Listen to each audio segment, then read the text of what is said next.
नमस्कार साथियों, स्वागत है आप सभी का इस वीडियो में। आज हम इस वीडियो में संविधान से संबंधित महत्वपूर्ण वस्तुनिष्ठ प्रकार के प्रश्नों को देखने वाले हैं। याद रखें, इन बहुविकल्पी प्रश्नों में आपके कथन और कारण से संबंधित कूट वाले प्रश्न और सही सुमेलन करने वाले प्रश्न जो है वो संबंधित है। उम्मीद है ये वीडियो आपके लिए हेल्पफुल होगा।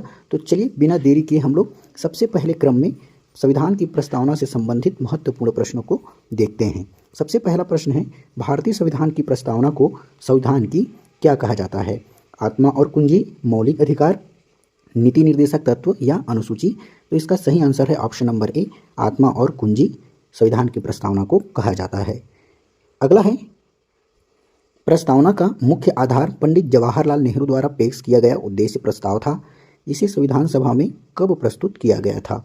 9 दिसंबर 1946, 13 दिसंबर 1946, 22 जनवरी 1947 या फिर 26 नवंबर 1949? तो सही आंसर है ऑप्शन नंबर बी, 13 दिसंबर 1946 को उद्देश्य प्रस्ताव जो है वो पंडित जवाहरलाल नेहरू के द्वारा प्रस्तुत किया गया था। और याद रखें, 22 जनवरी 1947 को ये प्रस्ताव जो है वो स्वीकृत किया गया। अगला है, संविधान सभा द्वारा उद्देश्य प्रस्ताव को किस तिथि को स्वीकार किया गया था? सभी को पता चल गया होगा, इसका सही आंसर है 22 जनवरी 1947। अगला प्रश्न है, भारतीय संविधान को अंगीकृत करने की तिथि प्रस्तावना में क्या दर्ज है? 26 जनवरी 1950, 26 नवंबर 1950, 15 अगस्त 1947 या फिर 22 जनवरी 1947? सही आंसर है ऑप्शन नंबर बी जो है 26 नवंबर 1949। अंगीकृत, आत्मार्पित और अधिनियमित शब्द जो है वो इसी दिन संविधान में दर्ज किया गया था। याद रखें, इसका जो थ्योरी वाला वीडियो है हम लोग पहले वीडियो में देखे हैं। यदि आप नहीं देखे हैं तो जरूर थ्योरी वाले वीडियो को देखिए ताकि ये आपको और ज़्यादा क्लियर हो सके। अगला प्रश्न है, भारत ने अपने संविधान में प्रस्तावना को शामिल करने का विचार किस देश के संविधान से लिया है? तो प्रस्तावना को शामिल करने का जो विचार है ऑप्शन नंबर बी, अमेरिका से लिया गया है। अगला प्रश्न है, भारतीय संविधान की प्रस्तावना की भाषा और उसकी शैली किस देश से प्रभावित है? तो सही आंसर है ऑप्शन नंबर सी, ऑस्ट्रेलिया से। अगला प्रश्न है, प्रस्तावना में अब तक कितनी बार संशोधन किया गया है? तो सही आंसर है ऑप्शन नंबर ए, केवल एक बार किया गया है, जो कि 42वां नंबर का था 1976 में।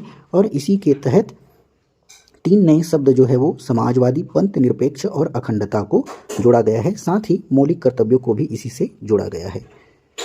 अगला है, 42वें संविधान संशोधन 1976 द्वारा इंदिरा गांधी सरकार के समय प्रस्तावना में कौन से 3 नए शब्द जोड़े गए हैं? तो अभी हम लोग तुरंत देखे हैं। इसको मैं थ्योरी वाली वीडियो में शपथ करके बताया हूं, जिसमें स से समाजवादी, प से पंथ निरपेक्ष और त जो है उसको हम लोग अखंडता वाले त से कनेक्ट करके रखे थे। तो इसका सही आंसर है ऑप्शन नंबर बी, समाजवादी, पंथ निरपेक्ष और अखंडता।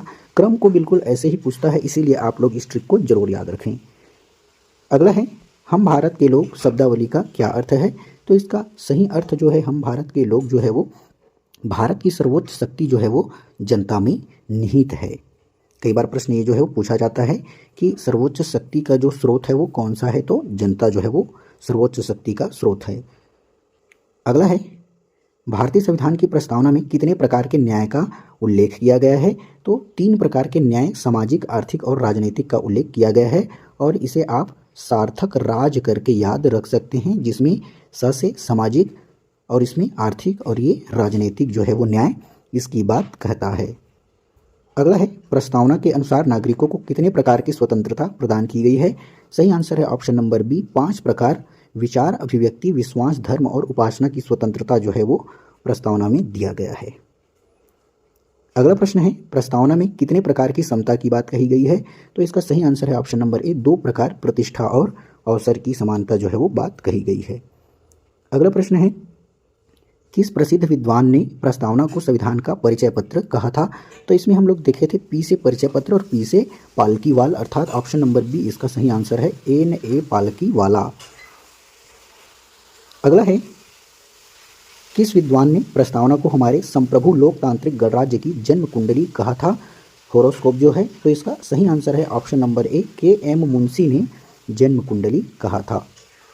अगले क्रम में दिया गया प्रश्न जो है वो संविधान सभा से संबंधित है और ये बहुविकल्पी प्रकार के प्रश्न हैं। याद रखें, बहुविकल्पी में हम लोग जैसे कि देखे थे कूट वाले प्रश्न, कथन और कारण वाले प्रश्न, सुमेलित करने वाले प्रश्न देखने वाले थे। तो इसमें पहले क्रम में हम लोग सामान्य बहुविकल्पी प्रश्न के बारे में देखने वाले हैं। तो सबसे पहला जो प्रश्न है इसमें दिया गया है, भारतीय संविधान सभा की प्रथम बैठक कब आयोजित की गई थी?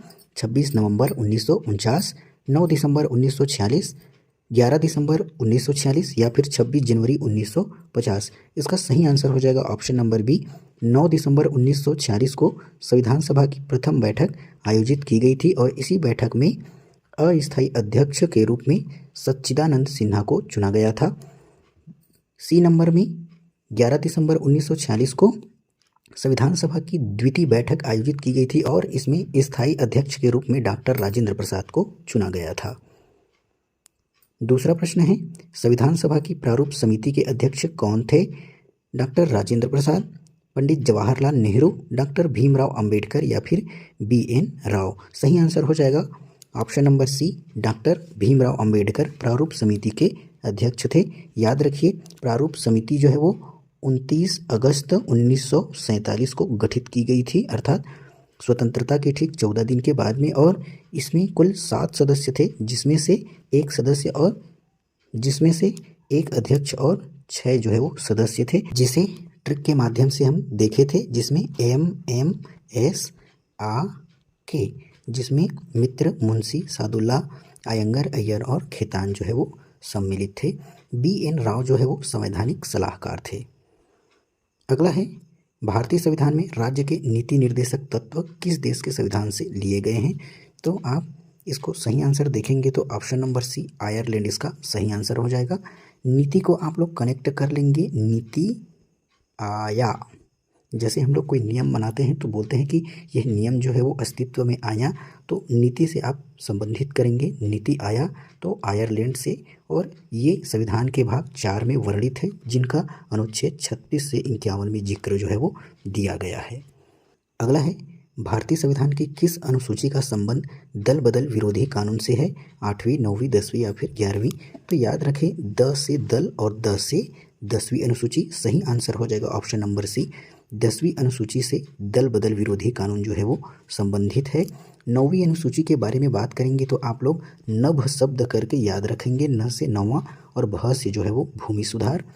8वीं अनुसूची में संवैधानिक भाषा जो कि 22 संख्या में है, इसके बारे में दिया गया है, और 11वीं अनुसूची में पंचायत के बारे में दिया गया है। अगला है, भारतीय संविधान के किस अनुच्छेद को डॉक्टर BR अम्बेडकर ने संविधान का हृदय एवं आत्मा कहा था? अनुच्छेद 14, 19, 21 या फिर 32? तो सही आंसर है ऑप्शन नंबर डी, अनुच्छेद 32 को संविधान का हृदय एवं आत्मा। याद रखें, अनुच्छेद 32 में संवैधानिक उपचारों का अधिकार है, जिसके तहत यदि हमारा मौलिक अधिकारों का हनन होता है तब हम सुप्रीम कोर्ट में अर्जी लगा सकते हैं। इसी वजह से इसे संविधान का हृदय एवं आत्मा डॉक्टर भीमराव अंबेडकर के द्वारा कहा गया था। अनुच्छेद 14 में विधि के समक्ष समानता का अधिकार दिया है, 19 में स्वतंत्रता का अधिकार है, और 21 जो है वो प्राण एवं दैहिक स्वतंत्रता का अधिकार सुनिश्चित करता है। अगला है, 44वें संविधान संशोधन 1978 द्वारा किस मौलिक अधिकार को समाप्त कर कानूनी अधिकार बना दिया गया? स्वतंत्रता का अधिकार, संपत्ति का, समानता का या फिर धार्मिक स्वतंत्रता का अधिकार?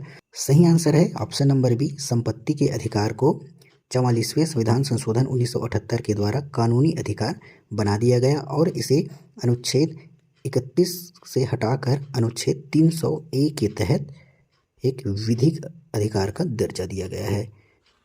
अगला है, भारत के राष्ट्रपति के निर्वाचन में निम्नलिखित में से कौन भाग नहीं लेता है? लोकसभा के निर्वाचित सदस्य, राज्यसभा के निर्वाचित सदस्य, राज्य विधानसभाओं के निर्वाचित सदस्य या फिर संसद के मनोनीत सदस्य? सही आंसर हो जाएगा ऑप्शन नंबर डी, संसद के मनोनीत सदस्य जो है वो राष्ट्रपति के निर्वाचन में शामिल नहीं होते, जबकि ये तीनों जो है वो भाग लेते हैं। अगला प्रश्न है, संविधान के किस अनुच्छेद में समान नागरिक संहिता का प्रावधान है? अनुच्छेद 40, 44, 48 या फिर 50? सही आंसर हो जाएगा, आप यदि देखेंगे तो इसमें समान शब्द लिखा है, तो आप समान शब्द से इसमें आकलन लगा सकते हैं। समान नागरिक संहिता अनुच्छेद 44 में दिया गया है, 40 में पंचायत के बारे में दिया गया है, और 50 जो है वो शक्ति पृथक्करण का सिद्धांत, और इसमें और 48 में वन या पर्यावरण से संबंधित उपबंध जो है वो दिए गए हैं। अगला है, भारत में पंचायती राज व्यवस्था का औपचारिक उद्घाटन सबसे पहले किस स्थान पर हुआ था? नागौर राजस्थान, अहमदाबाद गुजरात, करनाल हरियाणा, हैदराबाद आंध्र प्रदेश। सही आंसर हो जाएगा option number A, Nagaur Rajasthan. याद रखें 2 अक्टूबर 1959 को सर्वप्रथम राजस्थान के नागौर में पंचायती राज की स्थापना जो है वो की गई थी। अगला है संसदीय शासन प्रणाली तथा एकल नागरिकता का प्रावधान भारत ने किस देश के संविधान से ग्रहण किया है? कनाडा, अमेरिका, ब्रिटेन या फिर ऑस्ट्रेलिया। सही आंसर है ऑप्शन नंबर सी, ब्रिटेन से लिया गया है। याद रखें संसदीय शासन प्रणाली और एकल नागरिकता को ब्रिटेन से लिया गया है। साथ ही इसमें संसदीय में यदि आप देखेंगे तो दी शब्द लिखा है, दी मतलब द्वि, और द्विसदनीय व्यवस्था जो है वो ब्रिटेन से ही लिया गया है। साथ में विधि का जो शासन है वो ब्रिटेन से ही लिया गया है। अगले क्रम में हम लोग देखने जा रहे हैं सुमेलित करने वाले प्रश्नों को, जिसमें सबसे पहला जो प्रश्न है वो है संवैधानिक प्रावधान और दूसरे तरफ उसमें से जो लिया गया उपबंध है अर्थात जो स्रोत कौन कौन से देश से लिए गए हैं। दिया है मौलिक अधिकार, नीति निर्देशक तत्व, समवर्ती सूची और संविधान संशोधन। तो सभी को पता होगा मौलिक अधिकार जो है वो हम लोग अमेरिका से लिए हैं। नीति निर्देशक तत्व तो अभी हम लोग बात किए नीति आया मतलब आयरलैंड से। फिर हम लोग संविधान संशोधन के बारे में यदि देखेंगे तो शोधन का अर्थ क्या होता है? शोधन मतलब शुद्ध करना। तो शुद्ध कौन करेगा? जो क्या रहेगा? दक्ष रहेगा। तो दक्ष से कौन सा कनेक्ट हो रहा है? दक्षिण अफ्रीका। और अगले क्रम में समवर्ती सूची जो है वो हो जाएगा ऑस्ट्रेलिया। तो इस हिसाब से इसका सही आंसर हो जाएगा 2 1 4 3, 2 1 4 3 अर्थात ऑप्शन नंबर ए इसका सही आंसर है। अगला प्रश्न है एक तरफ अनुच्छेद और दूसरी तरफ विषय दिया गया है। अनुच्छेद 17, अनुच्छेद 21A, 40 और 61 किससे संबंधित है? इसको मिलान करना है। तो याद रखें अनुच्छेद 17 जो है वो अस्पृश्यता के अंश से अर्थात छुआछूत के अंश से। इसके पश्चात 21A जो है वो निःशुल्क प्राथमिक शिक्षा से। अनुच्छेद 40 ग्राम पंचायतों का संगठन से। और 61 जो है वो राष्ट्रपति पर महाभियोग से संबंधित है। याद रखें महाभियोग राष्ट्रपति को उनके पद से हटाने की एक प्रक्रिया है। इसके हिसाब से इसका सही आंसर हो जाएगा इसमें 2, उसके बाद फिर 4 आएगा बी में, फिर सी में आएगा 1 और उसके पश्चात डी में आएगा 3, 2 4 1 3। यदि देखेंगे तो ऑप्शन नंबर ए इसका सही आंसर हो जाएगा प्रश्न नंबर 12 का। अगला प्रश्न है जो कि 13वां नंबर का प्रश्न है। एक तरफ अनुसूची दिया है और दूसरे तरफ विषय दिए गए हैं। पहले क्रम में है 8वीं अनुसूची, 9वीं, 11वीं और 12वीं। तो 8वीं में हम देखे हैं 22 मान्यता प्राप्त भाषा है। 9वीं में हम लोग देखे थे न से एक शब्द रिलेट किए थे नभ करके, नभ अर्थात भूमि सुधार अधिनियम। तो ये हो जाएगा चौथा पर। और यदि हम लोग देखेंगे 11वां अनुसूची जो है वो पंचायती राज व्यवस्था से संबंधित है और 12वीं जो है वो शहरी स्थानीय निकाय से। अर्थात इसका सही आंसर हो जाएगा पहले में 2 आ रहा है, दूसरे में 4, तीसरे में 1 और चौथे में 3, 2 4 1 3। तो इसका सही आंसर हो जाएगा ऑप्शन नंबर ए जो है 13वां नंबर का सही आंसर हो जाएगा। 14वां नंबर का एक तरफ दिया है संविधान संशोधन और दूसरी तरफ दिया है मुख्य प्रावधान। 42वां संविधान संशोधन, 61वां, 86वां और 101वां। तो हम देखे हैं 42वां जो है इसे लघु संविधान कहा जाता है क्योंकि इससे जो है वो संविधान की प्रस्तावना में समाजवादी, पंथ निरपेक्ष और अखंडता शब्द जोड़ा गया था। साथ ही इसी से मौलिक कर्तव्यों को भी संविधान में शामिल किया गया था। 61वां संविधान संशोधन से जो कि 1989 में हुआ था, मतदान की आयु को 21 वर्ष से घटाकर 18 वर्ष किया गया था। 86वां संविधान संशोधन 2002 में किया गया था जिसके तहत 11वां मौलिक कर्तव्य शामिल किया गया था और ये शिक्षा से संबंधित है जो कि उनके अभिभावकों के लिए किया गया था। 101वां संशोधन जो है वो GST से संबंधित है जो कि 1 जुलाई 2017 को लागू हुआ था। तो इस हिसाब से आंसर जो है वो 2 1 4 3। तो सही आंसर हो जाएगा ऑप्शन नंबर ए जो है वो प्रश्न क्रमांक 14 का सही आंसर हो जाएगा 2 1 4 3। अगला है एक तरफ दिया है संविधान का भाग, दूसरा है उससे संबंधित विषय। भाग 2, 3, 15 और 18। तो याद रखें भाग 2 में नागरिकता दिया है, आप इसे दोना करके याद रख सकते हैं। दोना अर्थात भाग 2 में नागरिकता दिया गया है। भाग 3 जो है वो मौलिक अधिकार दिया गया है। भाग 15 में निर्वाचन आयोग और भाग 18 में आपात उपबंध दिया गया है। इस हिसाब से इसका सही आंसर 2 1 4 3 अर्थात ऑप्शन नंबर ए इसका सही आंसर हो जाएगा क्वेश्चन नंबर 15 का। अगले क्रम में हम लोग देखने वाले हैं कूट से संबंधित बहुविकल्पी प्रश्न को। इसमें सबसे पहला प्रश्न है, भारत के राष्ट्रपति के संबंध में निम्नलिखित कथनों पर विचार कीजिए। वह भारत का प्रथम नागरिक और संवैधानिक प्रधान होता है। तो बिल्कुल वह प्रथम नागरिक और संवैधानिक प्रधान होता है। राष्ट्रपति का न्यूनतम आयु सीमा 30 वर्ष है। तो ये तो बिल्कुल गलत है। कितना वर्ष है? 35 वर्ष है। वह तीनों सशस्त्र सेनाओं का सर्वोच्च सेनापति होता है। तो जी बिल्कुल ये सही है। राष्ट्रपति पर महाभियोग का प्रस्ताव केवल लोकसभा में लाया जा सकता है। तो जी नहीं, इसे राज्यसभा में भी लाया जा सकता है। इसका मतलब इसका सही आंसर हो जाएगा ऑप्शन नंबर पहला और तीसरा, केवल 1 और 3 अर्थात बी जो है वो इसका सही आंसर हो जाएगा। अगला प्रश्न है, भारतीय संविधान में उल्लिखित मौलिक कर्तव्यों के संदर्भ में कौन से कथन सत्य हैं? मूल संविधान में 10 मौलिक कर्तव्य शामिल थे। ये बिल्कुल गलत है। मूल संविधान में मौलिक कर्तव्य नहीं थे। इन्हें 42वें संविधान संशोधन 1976 द्वारा सरदार स्वर्ण सिंह समिति की सिफारिश पर जोड़ा गया। जी बिल्कुल ये सत्य है। 86वां संविधान संशोधन 2002 द्वारा 11वां मौलिक कर्तव्य जोड़ा गया। ये भी सत्य है। और ये सोवियत संघ के संविधान से प्रेरित है। तो ये बिल्कुल सत्य है। याद रखें, इसमें सबसे पहले 10 मौलिक कर्तव्य जोड़ा गया था, बाद में 11वां मौलिक कर्तव्य जोड़ा गया जो कि निःशुल्क शिक्षा से संबंधित है। इस हिसाब से इसका सत्य कथन पूछा है तो ये हो जाएगा 2, 3 और 4। ऑप्शन नंबर बी जो है प्रश्न क्रमांक 17 का सही आंसर हो जाएगा। अगला प्रश्न है, धन विधेयक के संबंध में निम्नलिखित में से कौन से कथन सत्य है? कोई विधेयक धन विधेयक है या नहीं, इसका अंतिम निर्णय लोकसभा अध्यक्ष करता है। तो जी बिल्कुल सत्य है। ये धन विधेयक केवल लोकसभा में ही प्रस्तुत किया जा सकता है। ये भी सत्य है। राज्यसभा धन विधेयक को खारिज कर सकती है। बिल्कुल गलत है। ये धन विधेयक को ये खारिज नहीं कर सकती। राज्यसभा इसे केवल अधिकतम 14 दिनों तक रोक सकती है। ये कथन सत्य है। याद रखें, राज्यसभा धन विधेयक को न तो खारिज कर सकती है और न ही उसमें कोई संशोधन या बदलाव कर सकती है। इस हिसाब से इसका सही आंसर हो जाएगा 1, 2 और 4 अर्थात ऑप्शन नंबर ए इसका सही आंसर हो जाएगा। अगला प्रश्न है, 6ठी अनुसूची के अंतर्गत जनजाति क्षेत्रों का प्रशासन किन विशेष राज्यों से संबंधित है? असम, मेघालय, मणिपुर, त्रिपुरा या फिर मिजोरम। तो इसके लिए आप याद रखें AMTM 6ठी अनुसूची जो है, या फिर इसी को ही आप लोग शुरू के लेटर को याद रख सकते हैं अमित त्रिमी, अर्थात असम, मेघालय, त्रिपुरा और मिजोरम इसका सही आंसर हो जाएगा 1, 2, 4 और 5। तो जिसमें 1, 2, 4 और 5 है, ऑप्शन नंबर बी इसका सही आंसर हो जाएगा 19वां नंबर का प्रश्न। अगला प्रश्न दिया है, राज्य के नीति निर्देशक तत्वों DPSP के संदर्भ में निम्नलिखित अनुच्छेदों पर विचार कीजिए।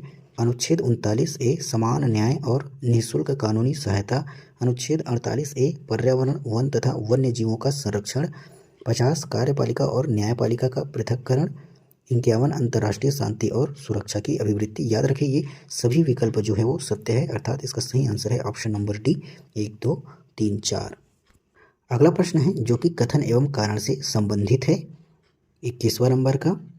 इसमें देखते हैं, कथन है, डॉक्टर BR अम्बेडकर ने संविधान के अनुच्छेद 32 को संविधान की आत्मा कहा था। कारण क्या था? तो अनुच्छेद 32 जो है वो नागरिकों के मौलिक अधिकारों के हनन होने पर सीधे सर्वोच्च न्यायालय जाने का अधिकार प्रदान करता है। तो इसमें कथन जो है वो बिल्कुल सत्य है और कारण भी बिल्कुल सत्य है, और कारण जो है वो कथन की सही व्याख्या करता है, इसलिए ऑप्शन ए जो है इसका सही आंसर हो जाएगा। अगला प्रश्न है, राज्यसभा एक स्थायी सदन है जिसे कभी भंग नहीं किया जा सकता। कारण है, इसके प्रत्येक सदस्य का कार्यकाल 5 वर्ष का होता है।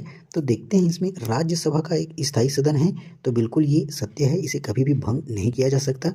इसके प्रत्येक सदस्य का कार्यकाल 5 वर्ष का होता है। जी नहीं, प्रत्येक सदस्य का जो कार्यकाल होता है वो 6 वर्ष का होता है, जिसके 1/3 सदस्य जो होते हैं प्रत्येक 2 वर्ष के भीतर में सेवानिवृत्त हो जाते हैं। याद रखें, कथन और कारण वाले प्रश्नों को आपको बनाने का जो तरीका रहेगा, इसमें आप लोगों को क्योंकि शब्द लगाना रहेगा। जैसे एक कथन दिया है और कथन के बाद में कारण दिया है, तो क्योंकि इसके प्रत्येक सदस्य का कार्यकाल 5 वर्ष का होता है, इसलिए राज्यसभा एक स्थायी सदन है, ऐसा नहीं है। तो आप लोगों को जो कारण दिया रहेगा उसमें एक क्योंकि करके प्रश्न को लगाकर क्या करना रहेगा, पूछना रहेगा, और इसी तरीके से इसको हल किया जाता है। तो इसका सही आंसर हो जाएगा ऑप्शन नंबर सी, ए सही है परंतु आर जो है वो गलत है। अगला प्रश्न है 23वां नंबर का, राज्य के नीति निर्देशक तत्व अवाद योग्य हैं। कारण क्या है? यदि राज्य डीपीएसपी को लागू नहीं करता है तो वह नागरिक इसके विरुद्ध अदालत की शरण नहीं ले सकते। अब इसमें यदि हम देखें तो हम क्या बता रहे थे, कारण वाले जो तथ्य हैं उसमें आपको क्योंकि शब्द लगा के देखना है और कथन को क्या करना है, रिलेट करके देखना रहेगा। अब हम देखते हैं, यदि राज्य डीपीएसपी को लागू नहीं करता है तो नागरिक इसके विरुद्ध अदालत की शरण नहीं ले सकते, इसलिए राज्य के नीति निर्देशक तत्व अवाद योग्य हैं। तो बिल्कुल ये दोनों ही कथन जो है वो सत्य हैं और जो कारण है उसकी सही व्याख्या कर रहा है, इसलिए इसका सही आंसर हो जाएगा ऑप्शन नंबर ए। दोनों सही हैं और कारण जो है वो कथन की सही व्याख्या कर रहा है। अगला प्रश्न है, कथन भारत का राष्ट्रपति केवल नाम मात्र का कार्यपालिका प्रमुख होता है, कारण क्या है? वास्तविक कार्यपालिका शक्तियां प्रधानमंत्री और उनके मंत्रिपरिषद में निहित होती है। तो इसमें हम हर बार वैसे ही बोल रहे हैं क्योंकि वास्तविक कार्यपालिका शक्तियां प्रधानमंत्री और उनकी मंत्रिपरिषद में निहित होती है, इसलिए भारत का राष्ट्रपति केवल नाम मात्र का कार्यपाल प्रमुख होता है। तो दोनों ही कथन जो है वो सत्य हैं और इसका सही आंसर हो जाएगा ऑप्शन नंबर ए, जो कारण है वो इसकी सही व्याख्या करता है। अगला है 25वां नंबर का, भारत में संविधान को 26 जनवरी 1950 को पूर्ण रूप से लागू किया गया, कारण क्या था? वर्ष 1930 में लाहौर अधिवेशन में मनाए गए प्रथम स्वतंत्रता दिवस के ऐतिहासिक महत्व के कारण 26 जनवरी 1950 की तिथि को संविधान के लागू होने के लिए चुना गया था। तो इसका सही आंसर हो जाएगा ऑप्शन नंबर ए, कथन दोनों सही आंसर हो जाएगा ऑप्शन नंबर ए, कथन और कारण दोनों सत्य है और कारण जो है वो कथन की सही व्याख्या करता है। तो यदि हम लोग देखें इसमें, क्योंकि वर्ष 1930 में ही लाहौर अधिवेशन, तो याद रखें लाहौर अधिवेशन जो है वो दिसंबर 1929 में जो है वो आयोजित हुआ था और इसके बाद में जनवरी 1930 में 26 जनवरी 1930 को जो सबसे पहले स्वतंत्रता दिवस जो है वो मनाया गया था और इसीलिए 26 जनवरी के दिन को ही संविधान लागू के लिए चुना गया था। अगला प्रश्न है जो कि मिश्रित परीक्षा अभ्यास प्रश्न है, भारतीय संविधान पर सबसे व्यापक एवं गहरा प्रभाव निम्नलिखित में से किसका पड़ा है? अमेरिकी संविधान, ब्रिटिश भारत शासन अधिनियम 1935 या फिर फ्रांस का संविधान। तो सही आंसर है ऑप्शन नंबर सी, भारत शासन अधिनियम 1935 का सबसे व्यापक प्रभाव जो है वो संविधान पर पड़ा था। याद रखें 1935 के एक्ट के लगभग 2/3 जो अनुच्छेद अर्थात 250 से ज़्यादा अनुच्छेद को सीधे तौर पर या फिर उसमें आंशिक रूप से परिवर्तन के साथ अपनाया गया था, इसीलिए भारतीय संविधान पर सबसे व्यापक एवं गहरा प्रभाव 1935 के एक्ट का जो है वो दिखाई देता है। अगला प्रश्न है 73वां संविधान संशोधन अधिनियम 1992 द्वारा संविधान में कौन सी अनुसूची जो है वो जोड़ी गई थी? 9वीं, 10वीं, 11वीं या फिर 12वीं? तो इसका सही आंसर हो जाएगा ऑप्शन नंबर सी, जो है वो 11वीं अनुसूची को जोड़ा गया था 73वां संविधान संशोधन के द्वारा और इसके तहत पंचायतों को संवैधानिक दर्जा जो है वो दिया गया था। याद रखें पंचायत में कुल 29 विषय जो है वो शामिल हैं। अगला है राष्ट्रपति द्वारा राज्यसभा में साहित्य, कला, विज्ञान और समाज सेवा के क्षेत्र से कितने सदस्यों को मनोनीत किया जाता है? 2, 10, 12 या फिर 15? सही आंसर है ऑप्शन नंबर सी, जो है वो 12 सदस्यों को राष्ट्रपति के द्वारा राज्यसभा में मनोनीत किया जाता है। अगला है आपातकाल के दौरान मौलिक अधिकारों के स्थगन या निलंबन का प्रावधान किस देश के संविधान से लिया गया है? जर्मनी, वाइमर संविधान, दक्षिण अफ्रीका, कनाडा या फिर रूस? सही आंसर है ऑप्शन नंबर ए, जर्मनी से आपातकाल के दौरान मौलिक अधिकारों के स्थगन संबंधी प्रावधान जो है वो दिए गए हैं। अगला है संविधान के किस अनुच्छेद के तहत 6 से 14 वर्ष तक के बच्चों को निःशुल्क एवं अनिवार्य प्राथमिक शिक्षा मौलिक अधिकार जो है वो बनाई गई है? तो इसका सही आंसर हो जाएगा ऑप्शन नंबर बी, जो है अनुच्छेद 21A के तहत 6 से 14 वर्ष तक के बच्चों के लिए निःशुल्क एवं अनिवार्य प्राथमिक शिक्षा को मौलिक अधिकार बनाया गया है। अगला है समवर्ती सूची के विषयों पर कानून बनाने के संदर्भ में निम्नलिखित कथनों में से कौन सा या से सही है? इस पर केंद्र और राज्य दोनों सरकारें कानून बना सकती हैं। तो देखें समवर्ती सूची में तो बिल्कुल ये सत्य है। यदि केंद्र व राज्य के कानून में विरोध हो तो राज्य का कानून मान्य होता है, ये बिल्कुल गलत है। अवशिष्ट शक्ति में हम लोग देखे थे कि ऐसे विषय पर जो कानून बनाने का अधिकार जो है वो केंद्र सरकार को होता है। फिर तीसरा जो दिया गया है, वर्तमान में समवर्ती सूची में 52 विषय सम्मिलित हैं। तो जी ये बिल्कुल सत्य है। इसका अर्थात जो है ऑप्शन नंबर पहला और तीसरा जो है वो सही है। तो ऑप्शन बी इसका सही आंसर हो जाएगा, 1 और 3। यदि देखें इसमें से तो संघ सूची में लगभग 100 विषय शामिल हैं। उसके पश्चात राज्य सूची में यदि देखें तो 61 जो है वो शामिल है और समवर्ती सूची में जो है वो 52 विषय सम्मिलित हैं। अगला है भारतीय संविधान की प्रस्तावना में 42वां संशोधन 1976 द्वारा कौन से 3 नए शब्द जोड़े गए थे। तो यदि हम लोग डायरेक्ट इसका आंसर को देखेंगे तो मैं शपथ करके आप लोगों को बताया था, स से समाजवादी, प से पंथ निरपेक्ष और अखंडता का लास्ट तक को जोड़ के अखंडता ये है, अर्थात ऑप्शन नंबर बी हमारा सही आंसर हो जाएगा। अगला प्रश्न है, संसद के दोनों सदनों की संयुक्त बैठक की अध्यक्षता किसके द्वारा की जाती है। भारत का राष्ट्रपति, उपराष्ट्रपति, लोकसभा अध्यक्ष जो है या फिर प्रधानमंत्री जो है इसका। तो सही आंसर है ऑप्शन नंबर सी जो है, लोकसभा अध्यक्ष जो है वो संयुक्त बैठक जो कि संविधान के अनुच्छेद 108 में वर्णित है इसकी अध्यक्षता करता है। लेकिन बुलाता कौन है, ऐसा यदि पूछा जाए तो राष्ट्रपति जो है वो संयुक्त बैठक को बुलाता है। अगला प्रश्न है, निम्नलिखित में से कौन सा युग्म सही सुमेलित नहीं है। अनुच्छेद 14 विधि के समक्ष समानता, 17 उपाधियों का अंत, 24 बाल श्रम निषेध और 25 धार्मिक स्वतंत्रता। तो याद रखें इसमें से 14 जो है वो सही सुमेलित है। 17 में दिया है अस्पृश्यता संबंधी उन्मूलन, अर्थात छुआछूत से रोक की बात करता है। और उपाधियों का अंत जो है वो 18 में दिया है, अर्थात यही जो है वो सुमेलित नहीं है पूछा है। तो ऑप्शन नंबर बी जो है वो सुमेलित नहीं है, शेष जो है वो सही सुमेलित है। अगला प्रश्न है, राज्यपाल की नियुक्ति किसके द्वारा की जाती है और वह किसके प्रसाद पर्यंत पद धारण करता है। प्रधानमंत्री, भारत के मुख्य न्यायाधीश, राष्ट्रपति या फिर राज्य का मुख्यमंत्री। इसका सही आंसर है ऑप्शन नंबर सी, राष्ट्रपति जो है वो राज्यपाल की नियुक्ति करता है।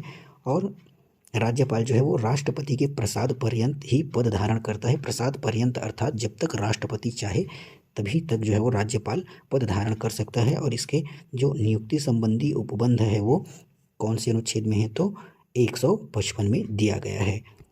अगला है, बलवंत राय मेहता समिति 1957 ने पंचायती राज व्यवस्था को कितने स्तरों पर गठित करने की सिफारिश की थी। 1, 2, 3 या फिर 4। सही आंसर है ऑप्शन नंबर सी, 3 स्तरों वाली पंचायती राज व्यवस्था का प्रावधान जो है बलवंत राय समिति के द्वारा या सिफारिश जो है वो की गई थी। याद रखें, ग्राम स्तर पर ग्राम पंचायत, ब्लॉक स्तर पर पंचायत समिति और जिला स्तर पर जिला परिषद का जो कॉन्सेप्ट जो है वो बलवंत राय मेहता समिति के द्वारा दिया गया था। अगला प्रश्न है, वर्तमान में भारत में कुल कितने उच्च न्यायालय कार्यरत हैं। तो इसका सही आंसर है ऑप्शन नंबर सी, 25 उच्च न्यायालय जो है वो कार्यरत हैं। और यदि 25वां को यदि देखें अर्थात नवीनतम को, तो अमरावती है जो कि आंध्र प्रदेश में है। अगला है, उच्च न्यायालय के न्यायाधीशों की सेवानिवृत्ति की आयु कितनी होती है। तो इसका सही आंसर है, याद रखें, उच्चतम न्यायालय बोल रहा है। सुप्रीम कोर्ट का जो न्यायाधीश है उसका सेवानिवृत्ति की आयु है ऑप्शन नंबर सी, 65 वर्ष। और देखें हाई कोर्ट के न्यायाधीश का जो आयु है वो 62 वर्ष है। अगला प्रश्न है, किस संविधान संशोधन द्वारा मतदान करने की न्यूनतम आयु 21 वर्ष से घटाकर 18 वर्ष की गई थी। 44वां, 52वां, 61वां या फिर 71वां। सही आंसर है ऑप्शन नंबर सी, 61वें संविधान संशोधन के द्वारा जो है, जो कि 1989 से जो है वो प्रभावी हुआ। इसी से 21 वर्ष को घटाकर 18 वर्ष किया गया था। अगला है, 101वें संविधान संशोधन अधिनियम 2016 का संबंध निम्नलिखित में से किससे है। EWS आरक्षण, वस्तु एवं सेवा कर, GST, राज्य पिछड़ा वर्ग आयोग, भारत बांग्लादेश जो है वो भू सीमा समझौता। तो इसका सही आंसर है ऑप्शन नंबर बी, वस्तु एवं सेवा कर अर्थात GST से है, जो कि 1 जुलाई 2017 से लागू हुआ था। अगला है, संविधान के अनुच्छेद 249 के संदर्भ में निम्नलिखित कथनों पर विचार कीजिए। यह राज्यसभा को राज्य सूची के विषय पर कानून बनाने की विशेष शक्ति प्रदान करता है।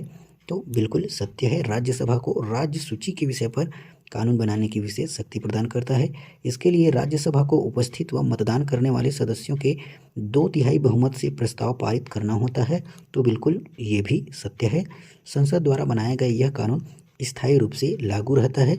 तो इसमें यदि देखेंगे तो संसद द्वारा बनाया गया यह कानून स्थायी रूप से लागू नहीं रहता, ये केवल एक बार में 1 वर्ष के लिए लागू रहता है। अर्थात इसका पहला और दूसरा जो है वो सही है। ऑप्शन नंबर ए केवल 1 और 2 इसका सही आंसर हो जाएगा। अगला प्रश्न है, केंद्र सरकार तथा राज्यों के बीच शक्तियों का बंटवारा 3 सूचियां संविधान की किस अनुसूची में वर्णित है? तो सभी को पता चल गया होगा, सही आंसर है ऑप्शन नंबर सी, 7वीं अनुसूची में ये वर्णित है, जिसमें संघ, राज्य और समवर्ती सूची के बारे में बताया गया है। याद रखें, संघ सूची में 100 विषय शामिल हैं, राज्य सूची में 61 विषय शामिल हैं और समवर्ती सूची में 52 विषय जो है वो शामिल हैं। अगला प्रश्न है, ये आपातकाल से संबंधित है। वित्तीय आपातकाल अनुच्छेद 360 भारत में आज तक एक बार भी लागू नहीं किया गया है। तो सही बात है, ये भारत की वित्तीय साख या स्थायित्व को कभी वैसा गंभीर खतरा उत्पन्न नहीं हुआ है, तो ये भी सही है। अब यदि हम लोग कथन और कारण वाले प्रश्नों को कैसे स्पष्ट करते हैं इसके बारे में देखा जाए तो हम बताए हैं, कारण के पहले क्योंकि शब्द आपको लगाना है, क्योंकि भारत की वित्तीय साख या स्थायित्व को कभी वैसा गंभीर खतरा उत्पन्न नहीं हुआ है, इसीलिए या इस कारण से वित्तीय आपातकाल जो है भारत में अभी तक एक बार भी लागू नहीं हुआ है। तो दोनों ही इसमें सही हैं और कारण जो है वो कथन की सही व्याख्या कर रहा है, इसलिए ऑप्शन ए इसका सही आंसर होने वाला है। अगला प्रश्न है, प्रस्तावना की भाषा किस देश के संविधान से प्रेरित है? तो प्रस्तावना की भाषा जो है वो ऑस्ट्रेलिया से प्रेरित है। यदि प्रस्तावना कहाँ से लिया गया है पूछे तो अमेरिका इसका सही आंसर हो जाएगा, लेकिन प्रस्तावना की भाषा जो है वो ऑस्ट्रेलिया से लिया गया है। अगला प्रश्न है, भारत का उपराष्ट्रपति किसका पदेन सभापति होता है? लोकसभा, नीति आयोग, राज्यसभा या फिर राज्य विकास परिषद? तो सही आंसर हो जाएगा ऑप्शन नंबर सी जो है वो राज्यसभा का पदेन सभापति होता है। पदेन सभापति से आशय जो उपराष्ट्रपति के पद पर आसीन होगा वह व्यक्ति जो है वो ऑटोमेटिक ही राज्यसभा का सभापति कहलाएगा और इसका जो जिक्र है वो अनुच्छेद 64 में दिया गया है। याद रखें, नीति आयोग का जो अध्यक्ष है वो भारत का प्रधानमंत्री होता है।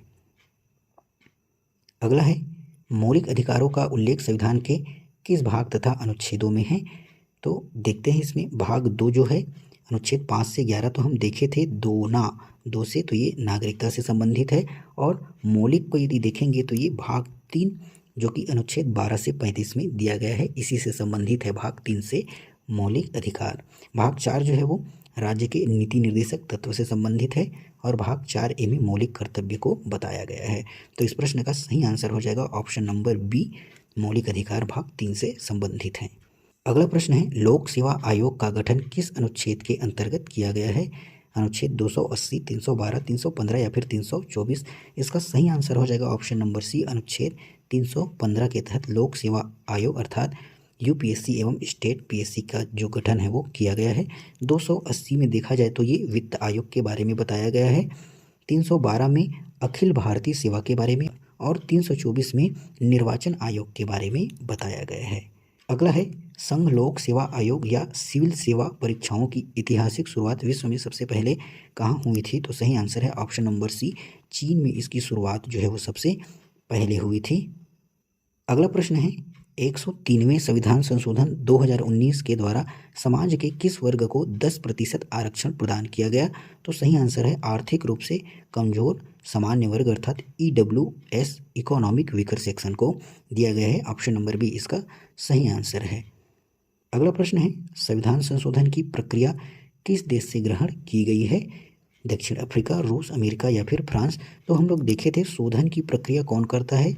जो दक्ष होता है, तो दक्ष से दक्षिण अफ्रीका से संविधान संशोधन की प्रक्रिया को ली गई है, जो कि संविधान के भाग 20 में अनुच्छेद 368 में वर्णित है।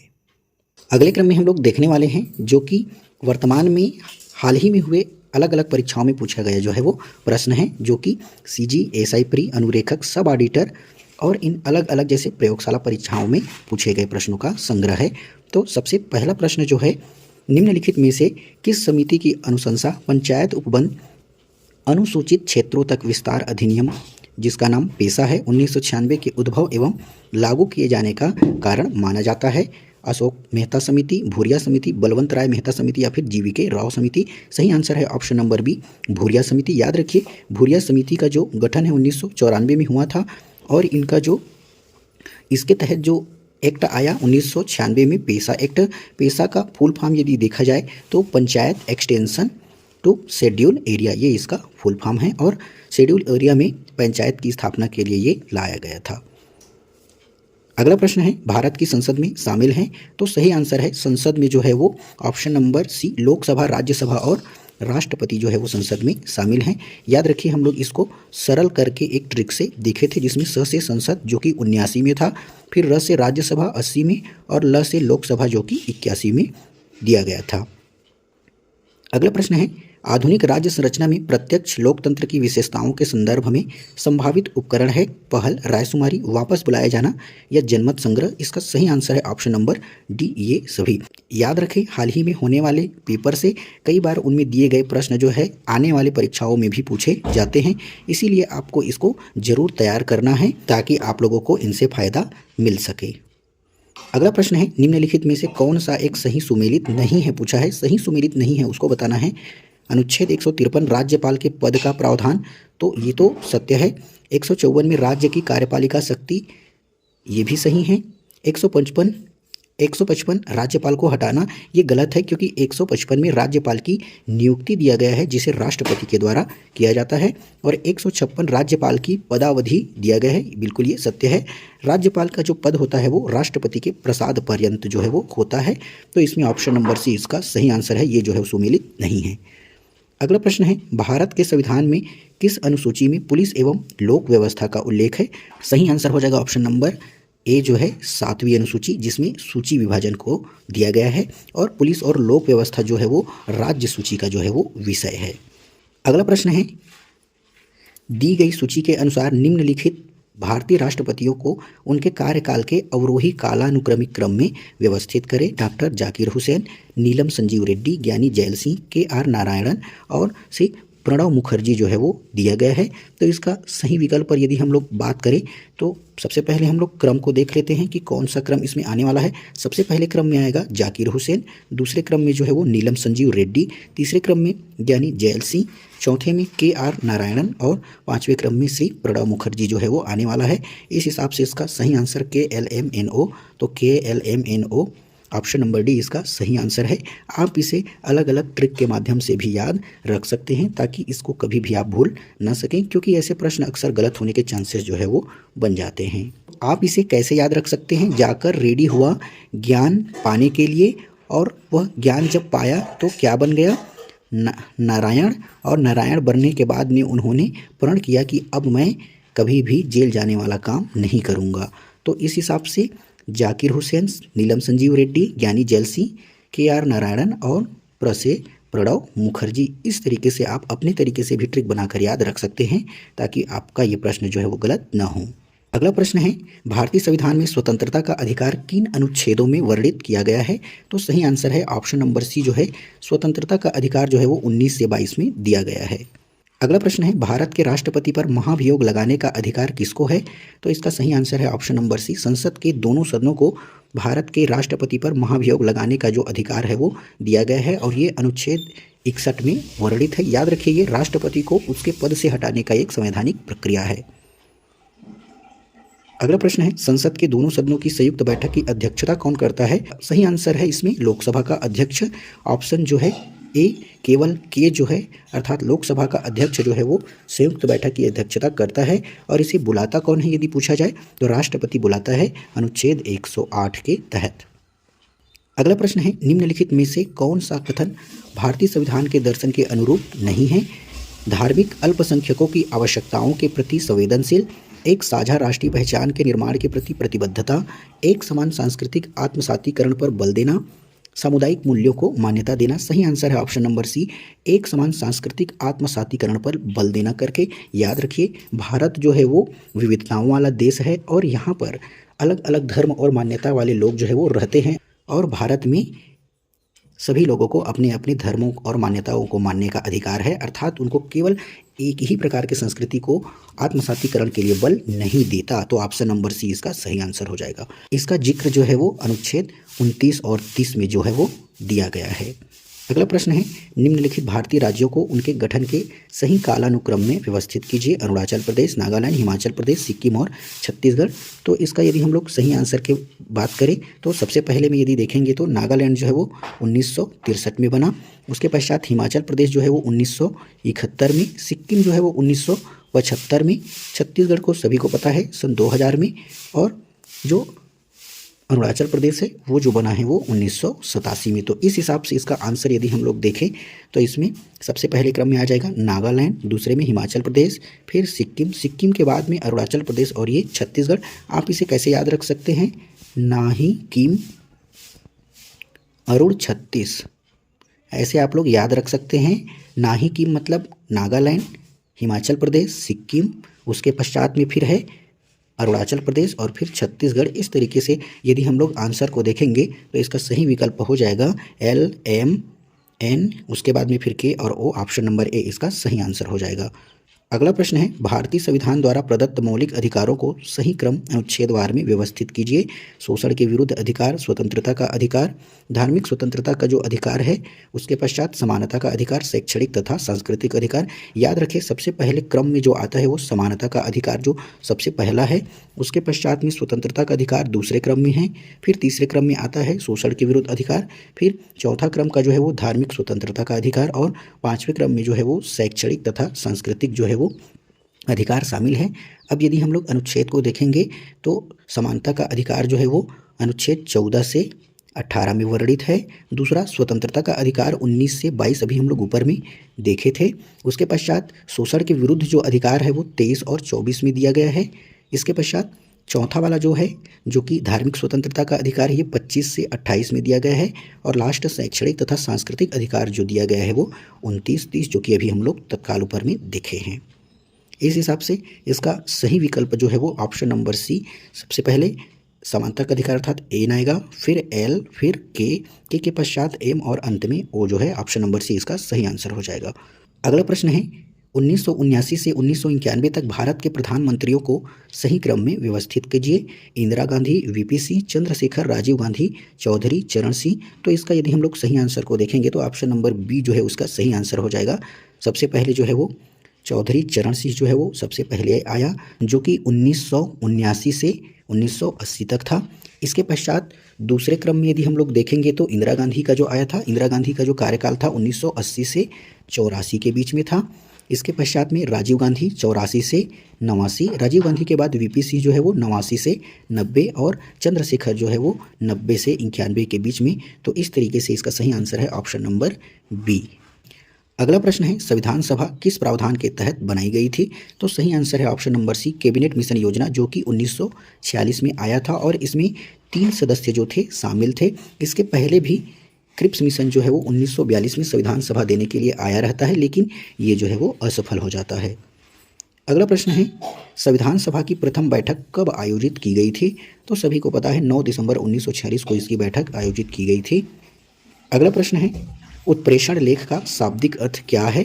प्रत्यक्ष रूप से प्रस्तुत होना, हम आदेश देते हैं एक आज्ञा पत्र है, या फिर प्रमाणित करना, या फिर पूर्णतया सूचित करना। सही आंसर है ऑप्शन नंबर डी, प्रमाणित करना या पूर्णतया सूचित करना। उत्प्रेषण लेख जिसे सर्टेररी भी कहते हैं, ये जो है वो प्रमाणित करना या पूर्ण सूचित करना इसका शाब्दिक अर्थ होता है। और इसमें सर्वोच्च न्यायालय या फिर उच्च न्यायालय जो होता है वो अपने अधीनस्थ न्यायालयों से मामले को अपने पास में हस्तांतरित करता है। अगले क्रम में दिया है जो कि डीएड और बीएड में पूछा गया प्रश्न है, भारत के राष्ट्रपति को उनके पदावधि कालक्रम के अनुसार में व्यवस्थित करें। डॉक्टर जाकिर हुसैन, श्री NS रेड्डी यानी जैल सिंह, वीवी गिरी और डॉक्टर FA अहमद। इसका सही आंसर हो जाएगा ऑप्शन नंबर ए जो है वो KNOLM। यदि देखेंगे के मतलब जाकिर हुसैन सबसे पहले क्रम में, फिर वीवी गिरी आ जाएगा, फिर अहमद के बाद में फिर है रेड्डी, और रेड्डी के बाद में अंत में आ जाएगा यानी जैल सिंह जो है वो। इसके पहले वाले में जैसे हमने ट्रिक देखे थे तो आप अपने स्तर पर अपना ट्रिक जो है वो बनाकर याद रख सकते हैं। यहाँ पर एक ट्रिक लिखा है जिसके आधार पर आप राष्ट्रपति के नाम को याद रख सकते हैं। अगले क्रम में दिया है जो कि लोकसभा और उसके स्पीकर के बारे में दिया गया है। सबसे पहले में है 11वीं, फिर 14वीं, फिर 15वीं और 16वीं। सही आंसर इसमें देखते हैं। सबसे पहले 11वीं लोकसभा में PA संगमा आएगा।